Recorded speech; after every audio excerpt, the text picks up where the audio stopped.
নমস্কার বন্ধুরা, সোনালীর কিচেনে সবাইকে স্বাগত।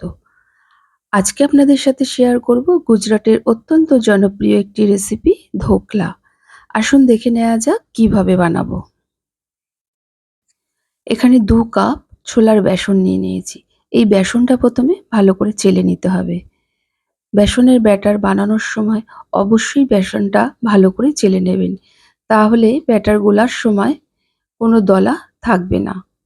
এরপর সামান্য একটু হলুদ গুঁড়ো, মিহি করে কুচানো আদা 1 চামচ, সামান্য একটু লবণ, 1 টেবিল চামচ পাতিলেবুর রস, 1 টেবিল চামচ সর্ষের তেল দিয়ে নিলাম।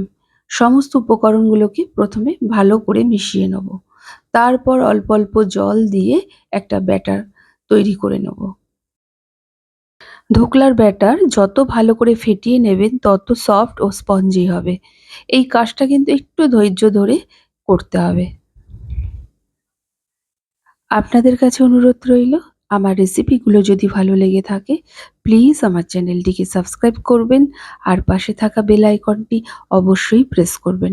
এতে আমি যাই রেসিপি আপলোড করি না কেন নোটিফিকেশন সবার প্রথম আপনার কাছে গিয়েই পৌঁছাবে।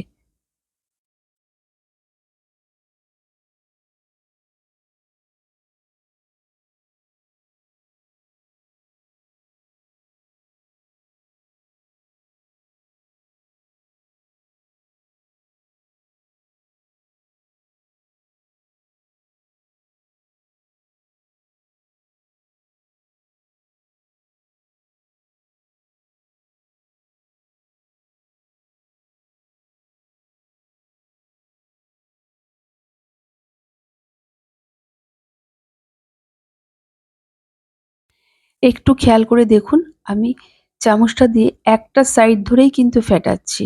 বেসনের ব্যাটার সবসময় যেই সাইড দিয়ে ফেটাচ্ছেন সেই সাইড দিয়েই ফেটাবেন। ব্যাটারটা আমাদের তৈরি হয়ে গেছে, দেখুন ঘনত্বটা ঠিক এমনি হবে। এখন এটা একটা সাইডে রেখে দিলাম। এরপর এখানে আমি একটা কড়াইয়ের মধ্যে 1 কাপ জল দিয়ে 10 মিনিট প্রিহিট করে নিয়েছি। এখানে একটা কেক টিনে সামান্য একটু সাদা তেল মাখিয়ে নিয়েছি। এরপর ব্যাটারের মধ্যে 1 টিস্পুন বেকিং সোডা দিয়ে ভালো করে মিশিয়ে নেব। আমি এখানে বেকিং সোডা দিলাম, আপনারা ইচ্ছা করলে ইনো ব্যবহার করতে পারেন। বেকিং সোডা বা ইনো দেওয়ার পর ব্যাটারটা বেশিক্ষণ রেখে দেওয়া যাবে না।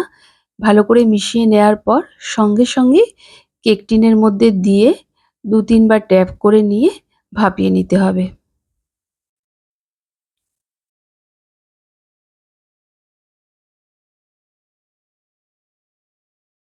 গ্যাসের ফ্লেমটিকে মিডিয়াম টু লোতে দিয়ে 20 থেকে 22 মিনিটের মতো ভাপিয়ে নিতে হবে।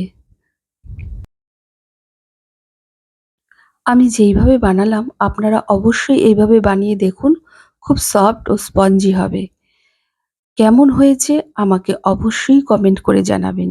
যদি ভালো লাগে একটা লাইক ও শেয়ার করবেন। এবার একটা ধোকলার জন্য সিরাপ বানিয়ে নিতে হবে। এর জন্য 1 চামচ সাদা তেল দিয়ে দিয়েছি। তেলটা গরম হলে সামান্য একটু হিং, 1 চামচ কালো সর্ষে, কটা কাঁচা লঙ্কা, কটা কারি পাতা দিয়ে কিছুক্ষণ নেড়েচেড়ে নেয়ার পর 1 গ্লাস জল দিয়ে দিলাম। এরপর সামান্য একটু লবণ, 1 চামচ চিনি, 1 টেবিল চামচ পাতিলেবুর রস দিয়ে ভালো করে মিশিয়ে নিলাম। ভালোভাবে ফুটে উঠলে সিরাপটা নামিয়ে ঠান্ডা করে নেব। এদিকে আমার ধোকলাটা হয়েই গেছে। দেখুন একটা কাবাব স্টিক দিয়ে দেখিয়ে দিচ্ছি। একটুও কিছু লেগে নেই। আমাদের ধোকলাটা তৈরি হয়ে গেছে। এখন এটা নামিয়ে ঢেকে রেখে দেবো। ঠান্ডা অবধি অপেক্ষা করব। ধোকলাটা দেখুন হালকা গরম, গরম নেই বললেই চলে। ঠিক এই অবস্থায় এটাকে ডিমোল্ড করে নিতে হবে। এর জন্য চারদিকটা দিয়ে একটু কাট দিয়ে নিচ্ছি। এরপর একটা থালার মধ্যে রেখে এটাকে বার করে নিলাম। এবার চৌকো শেপে এগুলোকে কেটে নেব।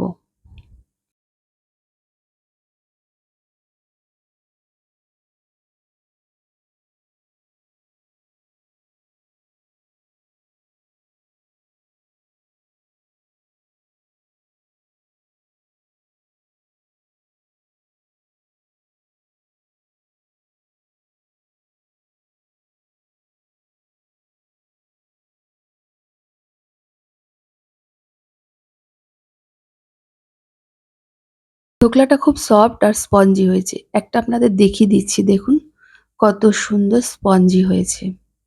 এখন যে সিরাপটা বানিয়েছি সেই সিরাপটা ধোকলাটার ওপরে দিয়ে দেবো। এখানে একটা কথা বলে রাখি, সিরাপটা খুব গরম অবস্থায় দেবেন না, হালকা উষ্ণ অবস্থায়, আর ধোকলাটাও হালকা উষ্ণ থাকবে সেই সময় দিয়ে দিতে হবে।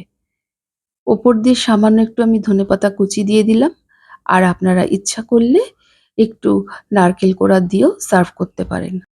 সকালবেলা জলখাবারে বা স্কুল অফিসের টিফিনে অনায়াসেই এইভাবে বানিয়ে নেওয়া যায়। যাই হোক, আজকের মতো এতটুকু। আবার হাজির হয়ে যাব নতুন কোনো রেসিপির সাথে। সকলে ভালো থাকুন, সুস্থ থাকুন। ধন্যবাদ।